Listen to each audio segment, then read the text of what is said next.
ہر خیر کو جمع کر دیتا ہے، یا جماع کل خیر، اس میں ہر خیر موجود ہے، یہ ساری خیر سمیٹ لیتا ہے، تقوی سے ہی ساری خیر نکلتی ہے، ساری خیر اس میں سمیٹ دی گئی ہے۔ اس حدیث کو امام الطبرانی نے اپنی کتاب الصغیر میں، المعجم الصغیر، اور ابو یعلا نے اس کو روایت کیا ہے، صحیح الترغیب حدیث نمبر 2869، اور حدیث صحیح ہے۔ نمبر 2، تقوی کے ذریعے سے انسان کو اللہ کی طرف سے بصیرت اور فرقان ملتا ہے، جس کے ذریعے سے انسان حق اور باطل میں، خیر اور شر میں تمیز کر پاتا ہے۔ دنیا میں سب سے بڑا مسئلہ یہی کہ سمجھ میں نہیں آتا صحیح غلط کیا ہے، صحیح کیا ہے غلط کیا ہے۔ اگر آدمی تقوی کا راستہ اپنائیں، پرہیزگاری کا مزاج بنائیں، اللہ کا خوف رکھے، اور بچنے کا مزاج، اس کا مینٹالٹی یہ ہو بچنا ہے برائی سے بھائی اپنے کو، اگر یہ ذہن اس کا اگر ہے تو پھر اس کے لیے حق اور باطل میں فرق کرنا آسان ہو جاتا ہے۔ اللہ تعالیٰ فرماتا ہے یا ایھا الذین آمنوا ان تتقوا اللہ یجعل لکم فرقانا، اے ایمان والو اگر تم اللہ سے ڈرتے رہو، اللہ تعالیٰ تمہارے لیے فرقان تم کو دے گا، تم کو فرقان دے گا۔ فرقان حق اور باطل میں، خیر و شر میں فرق کرنے کی طاقت، صلاحیت۔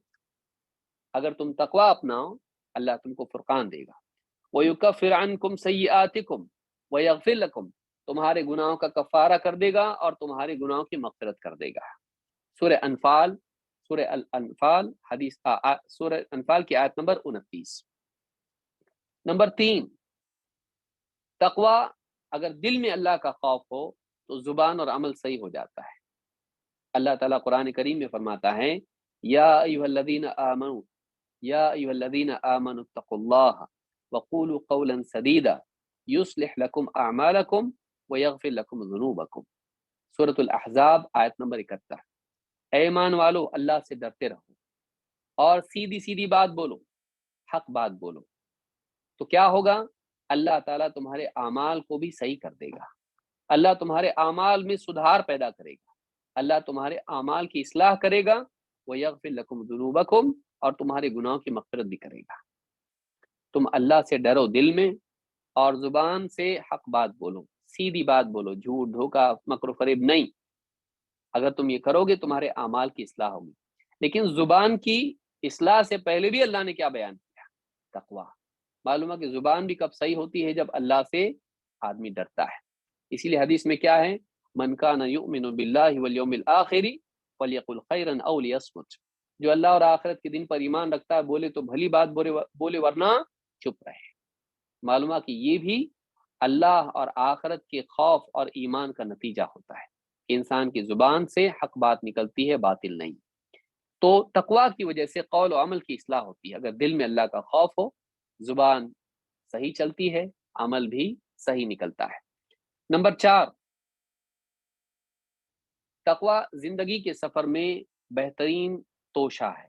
ہر سفر میں توشہ لگتا ہے، کھانے پینے کے لیے سفر میں آدمی کچھ نہ کچھ ٹفن باندھ کے لے جاتا ہے، چاہے پکنک ہو یا بزنس ٹرپ ہو، کچھ نہ کچھ لے جاتا ہے، راستے میں کھاؤں کیا میں، بھوکا رہ جاؤں گا۔ تو تقوی جو ہے سفر کا ساتھی ہے۔ سفر میں سب سے زیادہ ضرورت اگر آپ کو کسی چیز کی ہے تو کیا ہے؟ تقوی ہے۔ نہ صرف ٹریولنگ زمین کا سفر، بلکہ زندگی کا سفر جو صراط مستقیم پر ہے، اس میں آپ کو شیطان سے، نفس سے، اہل باطل سے بچنے کے لیے تقوی بہت ضروری ہے، نہیں تو آدمی بھٹک جائے گا۔ اس لیے کیا کہا؟ ھدی للمتقین۔ تقوی کیا ہے؟ متقین کے لیے ہدایت ہے۔ اگر تقوی نہیں رہے گا تو آدمی رستے پہ آئے گا لیکن نکل بھی جائے گا، رستے پہ آئے گا سیدھے رستے پہ، لیکن پھر اور کہیں نہ کہیں باغ دیکھ کے باغ میں چلا جائے گا، سیدھا راستہ چھوڑ دے گا۔ اللہ فرماتا ہے وَتَزَوَّدُوا فَإِنَّ خَيْرَ الزَّادِ التَّقْوَى وَاتَّقُونِ يَا أُولِي الْأَلْبَابِ۔ سورۃ البقرہ آیت نمبر 197۔ اللہ نے فرمایا وَتَزَوَّدُوا، سفر میں اپنے ساتھ توشہ، زاد راہ لے لو۔ فَإِنَّ خَيْرَ الزَّادِ التَّقْوَى، اور ہاں سب سے بہترین توشہ تقوی ہے۔ سفر میں ساتھ میں لے جانے کی چیز اگر کوئی ہے، زاد اگر انسان کو چاہیے، وہ کیا ہے؟ تقوی ہے۔